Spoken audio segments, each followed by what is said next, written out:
안녕하세요. 아직도 생각하면 열불나고 소름 끼치는 일이 있어서 이렇게 사연을 작성하게 되었습니다. 여러분께 꼭 들려드리고 싶은 이야기이기 때문에 두려움을 뒤로하고 이렇게 사연을 적어보게 되었습니다. 저는 결혼을 한 사람이었어요. 처음 그 남자를 만났을 때가 여의도 한 카페에서 제가 아르바이트를 할 때였어요. 그때 제가 어머니가 돌아가시고 나서 동생 병원비를 버느라 정말로 밤낮 없이 알바만 하면서 살았거든요. 미친 듯이 정신이 없었지요. 맨날 하는 생각이 돈만 좀 더 있었더라면 행복할 수 있었을 텐데, 우리 엄마도 이렇게 비참하게 죽지는 않았을 텐데, 우리 엄마가 병원 가면 돈이 덩어리로 들까봐 아픈 것도 끙끙 참으면서 하루하루 살다가 결국에 암이 번져서 사망하셨거든요. 어떻게 보면 이렇게 먹을 게 많고 굶어 죽지 않고 행복하게 살 수 있는 21세기에서 돈이 없어서 치료를 받지 못하고 죽었다는 사실이 굉장히 야만적으로 들리기도 해요. 하지만 이건 현실이었고 제가 겪고 있는 지옥이었어요. 여의도에서 멋진 정장을 입고 하나둘 가슴팍에 멋진 배지를 달고 전문직임을 나타내거나 혹은 억대 연봉을 자랑하는 여의도 증권회사 사람으로서의 두각을 나타내는 모습을 보면 되게 부러웠어요. 나는 죽었다 깨어나도 저들처럼 잘난 인생을 살지 못하겠지. 나한테는 아픈 동생이 있고 책임져야 할 가족이니까. 저는 오포 세대였습니다. 결혼 포기, 연애 포기, 행복 포기, 여유 포기, 노년 포기 인생이었지요. 그럼에도 불구하고 꿈과 희망까지 포기하기는 싫더라고요. 제 예전 꿈은 미술가였습니다. 멋진 화가가 되어서 인정받는 작가님이 되고 싶었고, 그런 작가가 되어서 찬란하게 사는 게 제 꿈이었어요. 하지만 미술을 배운다는 것 자체는 돈이 굉장히 많이 드는 행위였고, 기초생활수급자에 나라에서 나오는 쌀을 받아먹는 인생으로서 그런 삶을 꿈에도 꿀 수 없었습니다. 어떻게 보면 초라했던 인생이었어요. 뭐라고 말을 해야 할까요? 돈 때문에 포기한 게 한두 개가 아니다 보니까 저는 돈 버는 데만 혈안이 되었던 것 같아요. 그런데 알바로는 벌 수 있는 돈이 한정되어 있다 보니까 저의 처지에 대해서 비관도 많이 하고 개인적으로 눈물 흘린 적도 수도 없이 많고 하여튼 그런 인생을 살았던 저였습니다.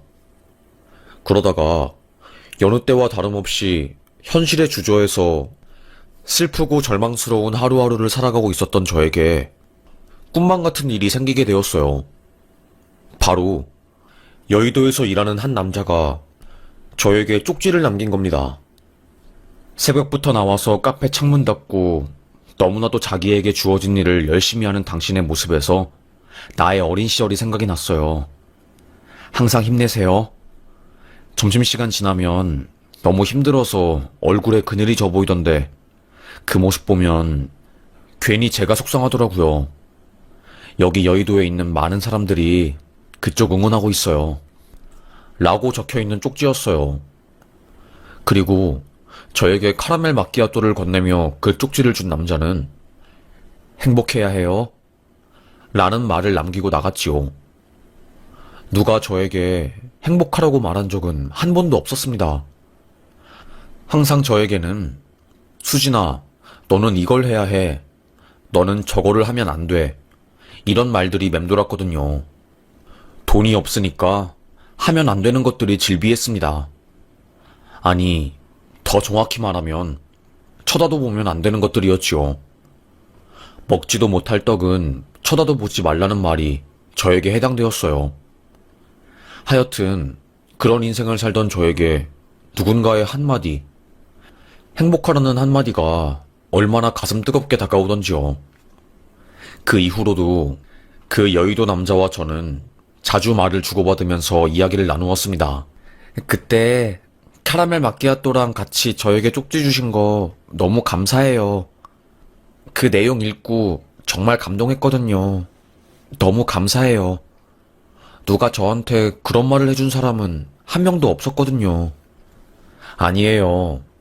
그냥 저보다 나이도 어려 보이는데 열심히 사는 모습이 너무너무 멋있고 또 닮고 싶었거든요.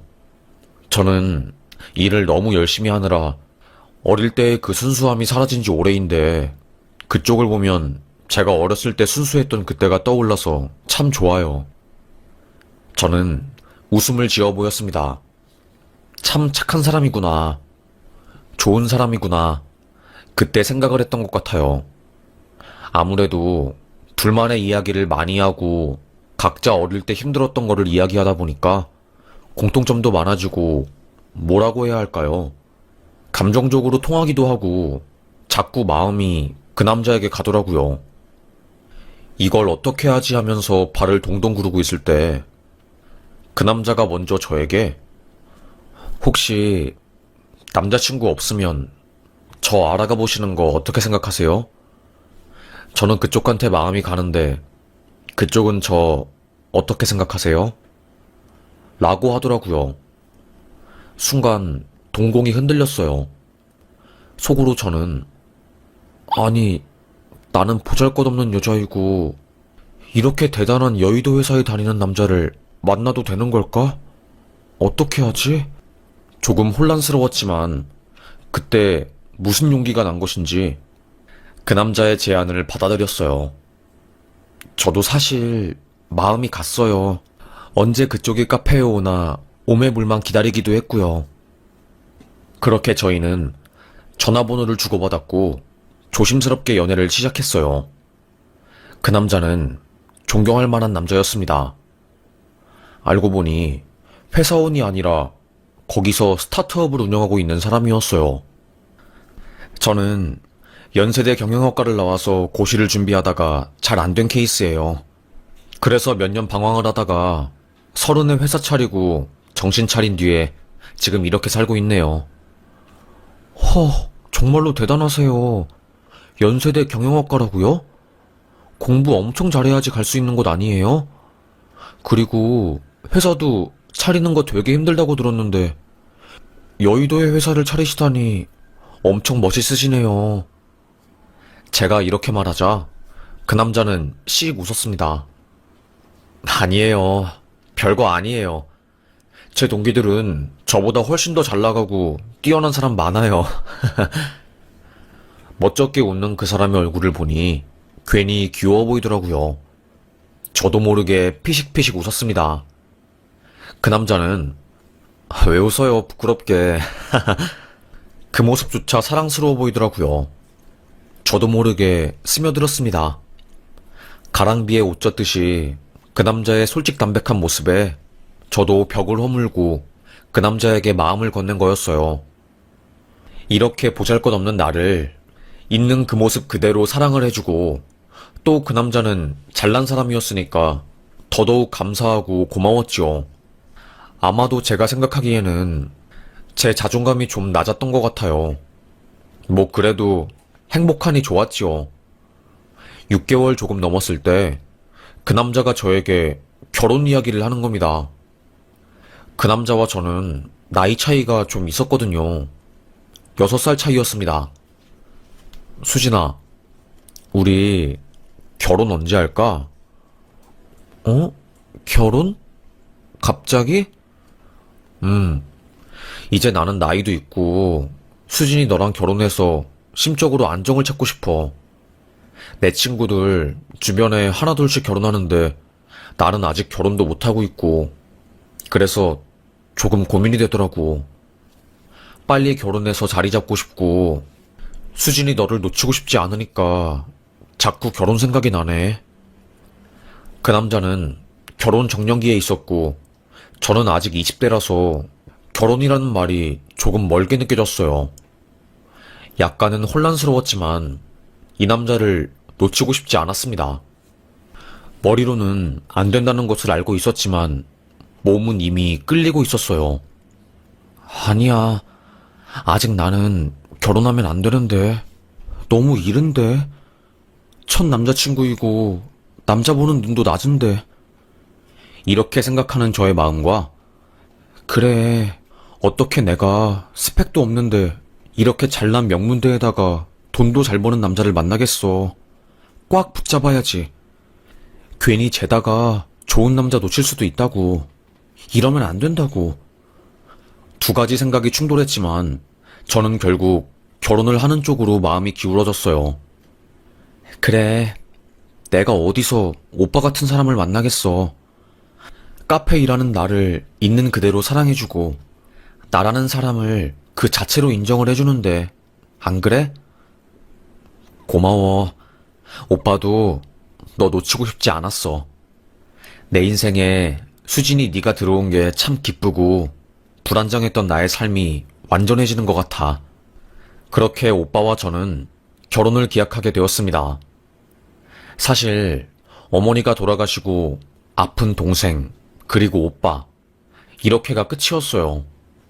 아버지는 어릴 때 알코올 중독에 걸리시고 다른 여자랑 바람을 피우다가 엄마에게 들켜서 두 분이서 크게 싸우다가 저희를 버리고 집을 나가셨고 어쩔 수 없이 엄마가 집안의 가장이 되어서 저희를 모두 챙기셨죠. 그렇게 살고 있다가 엄마가 돌아가시고 나서 저희 형제끼리 똘똘 뭉치게 된 거였어요. 오빠에게 오빠, 나 상견례 자리에 누구 불러? 어떻게 할까? 그러게. 아무래도 내 동생 사돈이 만만하게 안 보고 잘해줄 텐데 어떻게 하지? 큰 이모 부부한테 부탁해볼까? 큰 이모 부부는 저희의 유일한 친족이었고 부산에 살고 계셨어요. 저 영찬인데요. 수진이가 결혼한대요. 이모, 그런데 이번에 상견례를 해야 하는데 같이 가줄 사람이 없어서 너무나도 걱정인데 혹시 와주실 수 있을까요? 먼 거리인 것을 알긴 하지만 그래도 저희가 부탁할 사람이 없어서. 이모는 거리가 멀어서 조금 힘들다고 하셨지만 다행히 어쩔 수 없으니 자기가 발걸음을 옮기겠다고 하면서 상견례 자리에 참석을 해주시겠다고 했어요. 오빠, 이모한테 부탁하기 힘들었는데 이렇게 먼저 이모한테 말해주고 진짜 고마워. 에휴, 오빠가 할 수 있는 게 없으니까 미안하지. 이런 거라도 해야지. 그래도 제 남자친구 덕분에 저희 오빠도 금전적으로 도움을 받고 제 동생 병원비도 지원받을 수 있었고 여러모로 저희 가족에게 고마운 존재였어요. 남친은 집안이 어마어마한 사람이었어요. 부모님께서 금융 쪽 관련한 일을 하시고 외할아버지께서는 투자에 귀재셔서 수백억을 버셨대요. 그래서 스타트업을 운영하고 있는 사람임에도 불구하고 굉장히 비싼 고가의 자동차를 타고 롤렉스라는 시계도 척척 차고 다니고 엄청 멋있더라고요. 어떻게 내게 이렇게 과분한 사람이 찾아온 걸까? 정말 너무너무 신기해. 난 자기를 만나서 우리 가족이 더 행복해져서 그저 고마울 뿐이야. 자기를 위해서라면 나는 뭐든 다 할 수 있어. 정말로 내 간을 빼줄 수 있을 정도로 오빠에게 너무너무 고마워. 오빠, 사랑해. 저는 남자친구에게 해줄 수 있는 것들은 다 해준 것 같아요. 남친의 부탁이라면 거절하지 않았지요. 그래서 친오빠도 걱정할 정도였어요. 너 진짜 간이고 쓸개고 다 빼줄 것처럼 행동하네. 좋긴 하지만 약간 걱정되는 것도 사실이야. 걱정 마, 오빠. 내 남자친구가 내가 해준 것에 비해서 내가 한 것은 아무것도 아니니까. 남친은 저의 월세도 내주고 보증금도 못 해줄 정도로 저에게 금전적으로 많은 도움을 줬거든요. 제 친구들은 야, 네가 가난하게 살아서 그렇게 돈 많은 사람한테 끌리나 보다. 무슨 소리야. 솔직히 돈 많은 거 자체는 사람이라면 다 좋아할걸? 수진이가 매력이 많아서 그런 남자 만나는 거지. 약간 농담 반 진담 반으로 돈 많은 남자를 만나는 저를 부럽다는 말도 하고 그랬어요. 저도 그냥 어쩌다가 내게 이렇게 큰 행운이 온 건지 궁금하고 신기할 뿐이었죠. 하여튼 그렇게 하루하루 살다가 상견례가 오게 되었고 삐까번쩍하게 차려입은 사돈이 왔습니다. 어머님, 아버님 안녕하세요. 제가 많이 부족함에도 저를 사랑해주시고 저에게 아낌없는 사랑을 주셔서 너무나도 감사해요. 제가 앞으로 더 잘할 수 있도록 최선을 다할게요. 정말로 너무너무 감사해요. 고개를 숙였습니다. 어머님, 아버님은 아이고, 우리야말로 미안하지. 어린 나이에 이렇게 결혼을 결심한 것도 고맙고 우리는 아들이 결혼을 못할 줄 알았어. 그런데 결혼한다고 말을 하니 고맙더라고. 애가 워낙에 공부밖에 몰라가지고 어릴 때도 전교 1등을 도맡아서 하고 그랬다니까. 저는 역시 연세대 경영학과에 들어가려면 전교 1등을 도맡아서 해야 하는구나. 정말 대단하다 싶었습니다. 어머님과 아버님의 말씀을 들어보니 제가 만나는 이 남자가 정말로 완벽하고 대단한 남자이구나 싶더라고요. 더더욱 감사할 뿐이었습니다. 그렇게 저희는 화기애애한 상견례를 마치고 집에 가게 되었어요. 그런데 남친이 갑자기 당신 정말로 미안한데 엄마 아빠에게 문제가 생겨서 내가 잠깐 연락을 못 할 것 같아. 일단 상황 보고 결혼식 어떻게 할지 날짜 이동 관련해서는 내가 따로 말해줄게. 너무나 갑작스러운 문자였어요. 저는 전화를 걸어보았지만 남자친구는 받을 수 없는 상황이라고 상황이 해결되면 다시 천천히 모든 것을 말해주겠다고 말할 뿐이었어요. 저는 점점 더 불안해졌고 대체 이게 어떻게 된 일인지 궁금해질 뿐이었습니다. 이건 아닌데 정말 왜 이러지 싶었습니다. 그렇게 시간이 일주일 정도 흘렀을까요? 갑자기 친오빠랑 동생이랑 뉴스를 보는데 남친과 똑 닮은 체형의 남자가 포승줄에 묶여서 검찰청으로 들어가는 거였어요. 친오빠는 이거 네 남친이랑 똑 닮았네? 그때 그 포승줄에 묶여있는 손 사이로 보이는 검은 색깔 점. 꽤나 큰 점이었는데 그게 제 남친 손에도 있었거든요. 순간 저희 가족은 얼음이 되었습니다. 저는 뭐야 이거? 내가 생각하는 그런 거는 아니겠지? 설마 아니겠지? 아닐 거야. 그때 호랑이도 제 말하면 온다고 갑자기 누군가 문을 쾅쾅 두드리는 겁니다. 철문을 두드리는 소리는 저희 가족을 공포에 밀어붙였어요. 누구세요? 여기 수서경찰서 강력계 형사과장입니다. 수사 관련해서 문제가 생겨서 왔습니다. 저는 깜짝 놀라서 대문을 열어주었어요. 그때 저에게 수갑을 채우는 형사는 미란다 원칙을 말하며 변호사 선임할 수 있고 지금 김남욱 씨 수사 관련해서 조사를 하다가 혐의가 특정되어서 체포영장이 내려온 겁니다. 일단 서로 가셔서 조사 받으시죠. 저는 너무너무 놀랐습니다. 김남욱은 제가 만나던 남자친구 이름이었어요. 저요, 잘못한 거 없어요. 커피집에서 알바하면서 하루하루 착실하게 살고 있는 사람인데 도대체 저한테 무슨 말씀을 하시는 거예요? 알아듣게 좀 설명해 주세요. 아니 진짜. 일단 경찰서로 가서 자세한 이야기 하자고요. 저희 오빠랑 여동생도 깜짝 놀라서 당신들 지금 이거 뭐 하는 짓이야? 내 동생은 잘못 없다고! 오빠, 이게 어떻게 된 일이야? 언니 어떻게 해? 저는 억울해서 하염없이 눈물만 나왔어요. 이걸 어떻게 해야 할지도 모르겠고 가슴이 찢어질 것 같은 고통이 들더라고요. 이건 아닌데 하면서 봉고차를 타고 경찰서로 질질 끌려갔습니다. 그리고 서에 가서 저는 알게 되었어요. 지금 서수진 씨는 보이스피싱 가담 관련자, 피의자로 지목되어서 수사받는 겁니다. 김남욱 씨 약혼녀이시고요. 거의 70억대 사기 사건의 주요 인물이 김남욱 씨고, 저희가 6개월간 그놈을 쫓다가 영등포에 남의 명의로 사업을 차리고 오히려 노른자 한복판에 있어서 수사망을 피했더라고요. 서수진 씨, 김남욱 부탁으로 현금 4억 4천 금괴로 바꾼 적 있죠? 서울 금거래소 가서 신분증 보여주고 금으로 바꾸어 달라고 한 적 있죠? 경찰의 말에 저는 순간 과거가 떠올랐어요.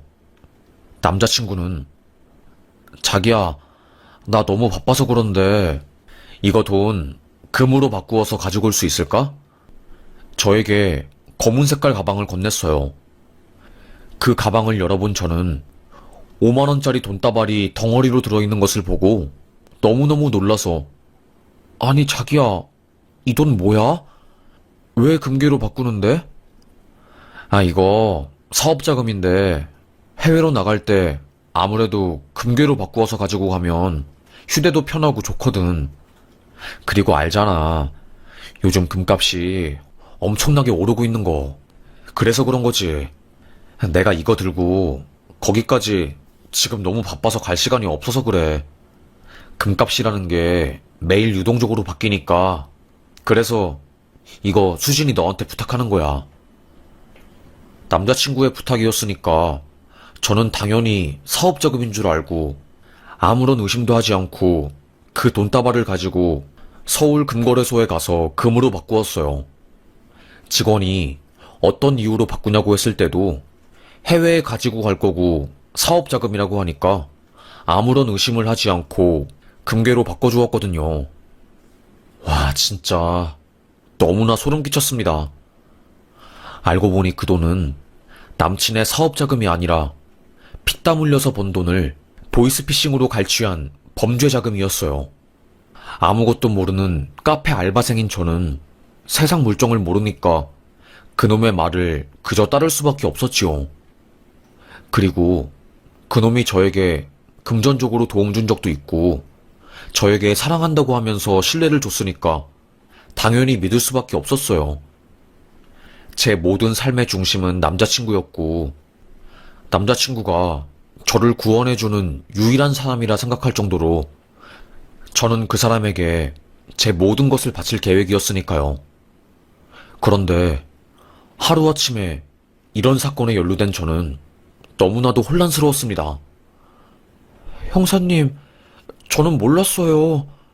그 남자가 저에게 접근해서 스타트업을 운영하는 사람이라고 했고 연세대 경영학과에 다니면서 고시를 준비하다가 안 되어서 사업을 운영했다고 했어요.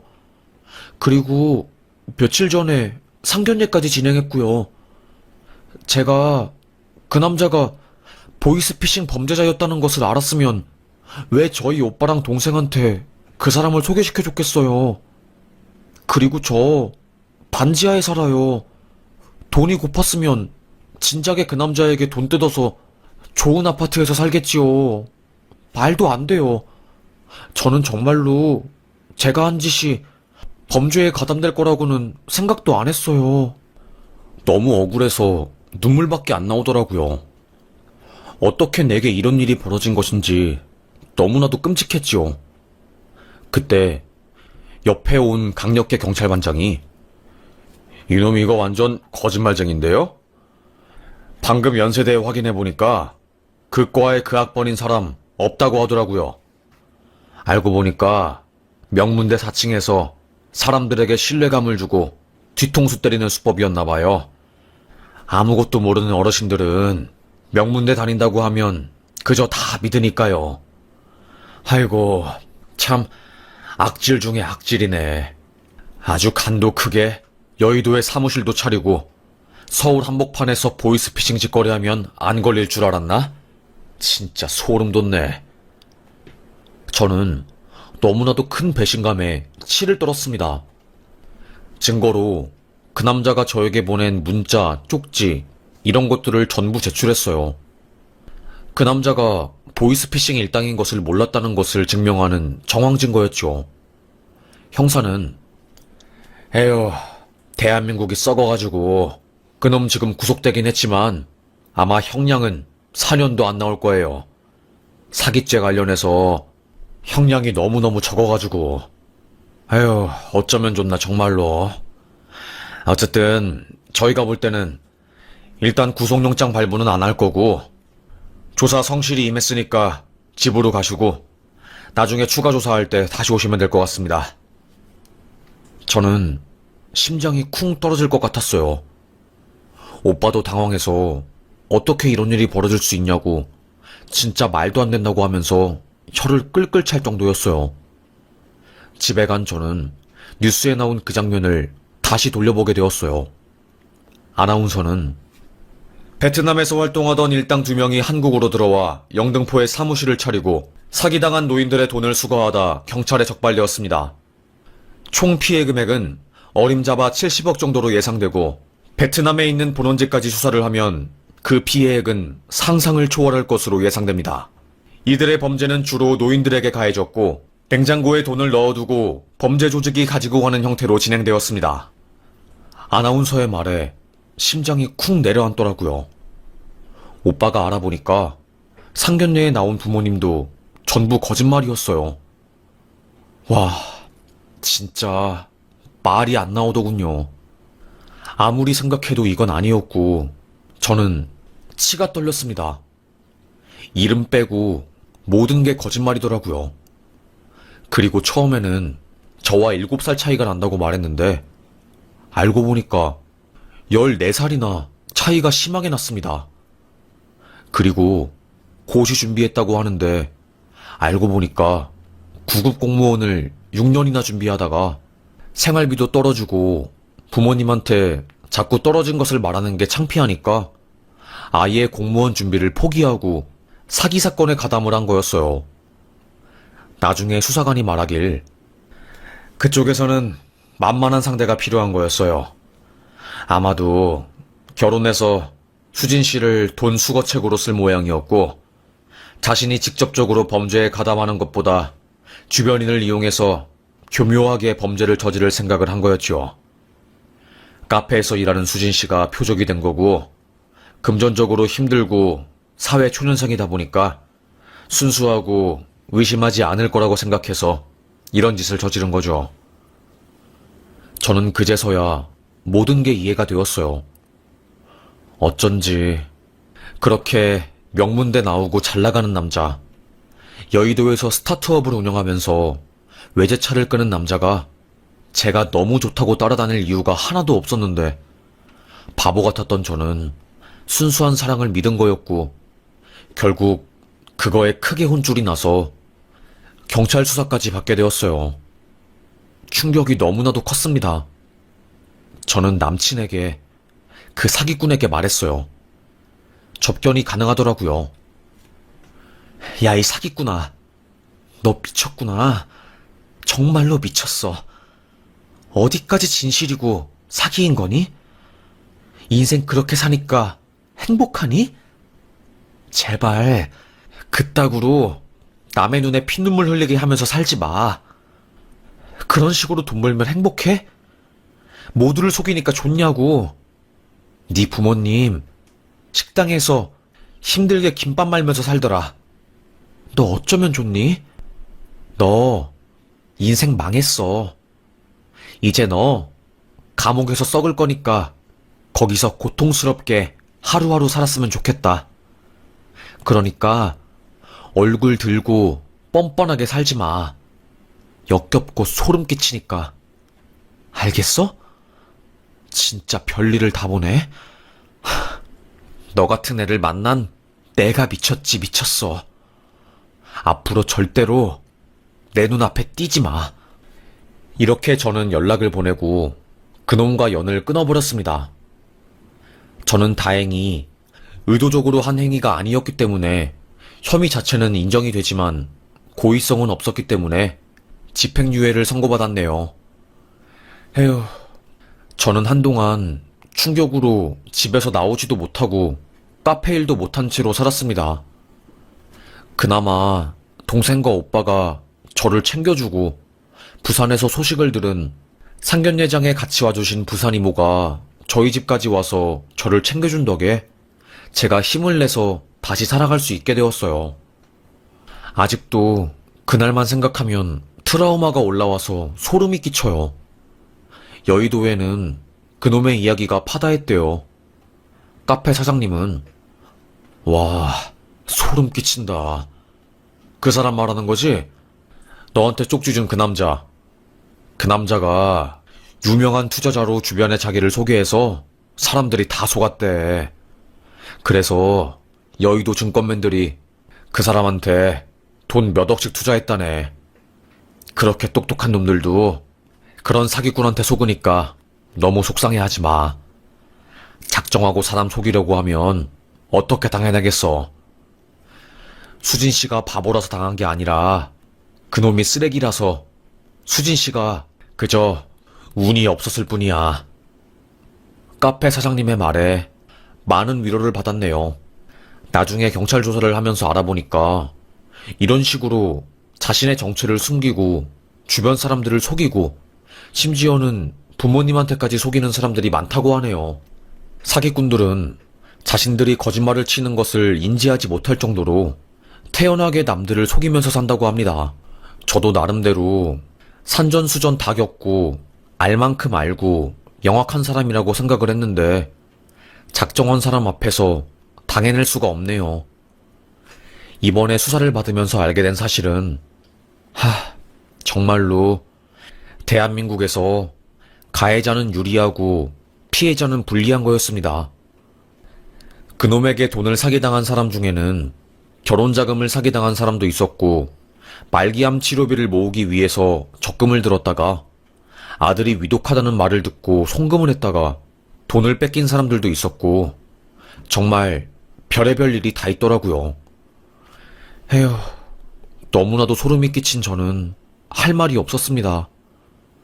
하여튼 그렇게 저는 겨우겨우 마음을 추슬러서 지금은 카페에서 더 이상 일하지 않고 작은 사무소에 들어가서 격리 일을 하면서 살고 있네요. 힘들게 살아와서 이제 좀 좋은 사람 만나서 인생 펴고 살려나 싶었는데 사기꾼에게 제대로 걸렸습니다. 여러분도 조심하세요. 주로 보이스피싱의 대부분 내용은 주변 가족들이 위급하다고 하거나 납치되었다고 하거나 아니면 요즘은 검찰 사칭을 그렇게 많이 한대요. 그래서 어르신분들은 홀짝 속아서 자신의 노후 자금을 다 날리시더라고요. 저도 생각하면 너무너무 억울하고 그러네요. 저도 어찌 보면 피해자니까요. 그래서 꼭 이런 심각한 상황을 알려드리고 싶어서 공익의 목적으로 글을 쓰게 되었습니다. 아직도 소름이 끼쳐요. 자기 부모님, 상견례에 데리고 온 사람도 가짜였고 자동차도 렌트에다가 잘 사는 척하는 모든 것들이 사기였다는 게 믿기지 않습니다. 부모님부터 자동차, 집, 직장, 학교까지 심지어 나이까지 거짓말이었네요. 에휴, 참 사는 게 뭐라고 힘든지 이제는 좀 대한민국이 바뀌어서 제발 사람들이 사람답게 살 수 있는 그런 환경이 되었으면 좋겠습니다. 못된 놈들은 감옥에 다 가버리고 피해자들은 이제 좀 발 뻗고 행복하게 살았으면 좋겠어요. 그리고 사기죄도 좀 강해졌으면 좋겠고 하여튼 요즘 심란하네요. 저는 힘이 없어서 아무것도 못하니 이렇게 글이라도 써서 저의 억울함을 알리고 싶어요. 이게 제가 할 수 있는 유일한 발악이니까요. 아마 저 같은 일을 겪으신 분들이 한두 명이 아닐 거예요. 분명히 이 이야기를 듣고 있는 어떠한 분들도 이런 피해를 당해서 우울증도 걸리시고 심적으로 힘들어 하실 거예요. 하지만 우리 그럴수록 더 행복해지려고 노력해야 하는 것 같아요. 그딴 사기꾼 놈들 때문에 우리가 이렇게 고통스러우면 너무나도 억울하잖아요. 저도 그놈 때문에 극단적인 선택도 해보고 동생이 발견해서 겨우 병원으로 실려가서 목숨을 구한 적도 있어요. 그 정도로 힘들었어요. 하지만 버티다 보면 다 괜찮아지더라고요. 요즘은 솔직히 말해서 살기가 싫어요. 하지만 그럼에도 불구하고 살면 좋은 날이 오니까 버텨보려고요. 돈이 많은 것도 아니고 번번한 직장에 있는 것도 아니지만 나는 나를 사랑하니까 내가 겪은 것은 그저 내가 운이 없었고 또 이 또한 내게 도움이 될 거니까 먼 훗날에 그땐 그랬지 하면서 웃어넘길 수 있으니까 그 순간을 생각하면서 살아보려고 합니다. 힘드신 분들, 우리 같이 힘내요. 우리는 혼자가 아니잖아요. 연대할 때 더 강해지고 건강한 사람이 되는 것 같아요. 그래야지 살지요. 저도 오빠랑 동생, 그리고 여기에 올라오는 사연을 들으면서 세상 보는 눈도 기르고 하면서 마음의 치유를 했네요. 저의 이야기도 누군가에게는 치유가 되길 바라면서 저는 여기서 사연 마무리하겠습니다. 저의 이야기 이렇게 끝까지 들어주셔서 정말로 감사합니다. 여러분, 오늘도 행복하시길 간곡히 기원하겠습니다. 우리는 피해자여도 행복하자고요. 그럴 권리가 충분히 있는 사람들이니까요. 감사합니다.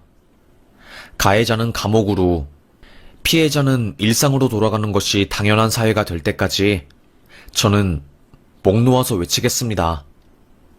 모두들 행복하셔요.